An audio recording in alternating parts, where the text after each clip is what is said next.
আমি সবচাইতে বেশি এই কমেন্ট পাই, দাদা যে মানুষটা আমার সঙ্গে থাকতেই চায় না, যে আমার সঙ্গে রিলেশন রাখতেই চায় না, তাকে যদি আবার আমি নিজে ইগনোর করি তাহলে তো তার পোয়া বারো। সে তো আমাকে ছেড়ে দিয়ে যাওয়ার জন্য দুপা তুলে নাচ করবে, কারণ সে ছেড়ে দিয়ে যেতে চাইছে আর আমি তাকে ইগনোর করছি। এটা সম্পূর্ণ ভুল ধারণা। সে যেতে চাইছে কারণ তুমি পায়ে পড়ে রয়েছ। সে তোমাকে প্রকৃত পুরুষ কিংবা নারী ভেবে তোমাকে ভালোবেসেছিল, তোমার সঙ্গে জীবন কাটানোর কথা ভেবেছিল। এখন দেখছে তুমি একটি ভাঙা নৌকা, তুমি ওর উপরে পুরোপুরি ডিপেন্ডেন্ট। ওকে ছাড়া তোমার চলেই না, তাহলে ও কোন ভরসায় তোমার সঙ্গে নিজের জীবনটা চালাবে বলতে পারো? আর তুমি এখন ভাবছো তুমি যদি ওকে ইগনোর করো, তুমি যদি নিজেকে প্রায়োরিটি দাও, ওর প্রায়োরিটির পরিমাণ কমিয়ে দাও, তাহলে ও তোমাকে 100% ছেড়ে দিয়ে যাবে। ও ছেড়ে দিয়ে যাবে না।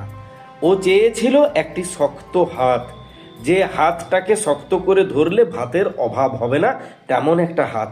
কিন্তু তুমি কি দেখালে? তুমি লাঠি ধরা একটি হাত মাত্র, যে হাত নড়বড় নড়বড় করছে, যে কোনো টাইম ভেঙে পড়বে। তোমার পুরো অস্তিত্ব দাঁড়িয়ে আছে ওর উপর। ও গাছ, তুমি আগাছা। এটা আমি বলছি না, তুমি বলেছো।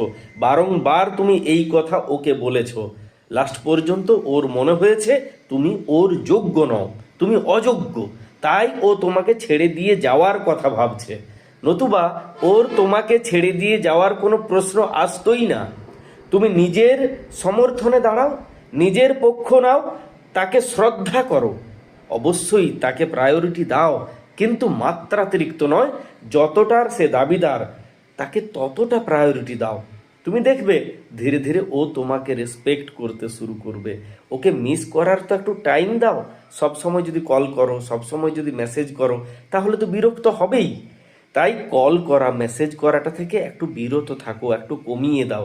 ওকে একটু ওর মতো বাঁচতে দাও। ভালোবাসা মানে মুক্তি, বন্ধন নয়। এটা করবে না, সেটা করবে না, এখানে যাবে না, ওখানে যাবে না, এর সঙ্গে কথা বলবে না, তার সঙ্গে কথা বলবে না, রাতে কেন অনলাইন, দিনে কেন অনলাইন, করো না এইসব।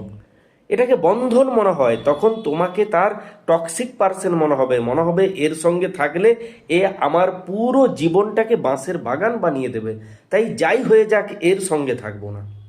এমনটা করো না। তাকে মুক্ত করো। তুমি দেখো সে তোমার কাছে ফিরে আসবে। তাকে ইগনোর করো, নিজেকে প্রায়োরিটি দাও, ইগনোর করতে শেখো। ইগনোর করা মানে অপমান করা নয়। এই জন্য আমার প্রজেক্ট আমি বারংবার নিতে বলি। যারা নিয়েছে তারা ফল পেয়েছে, যারা ব্যবহার করতে পেরেছে তাদের আজীবন কাজে লাগবে।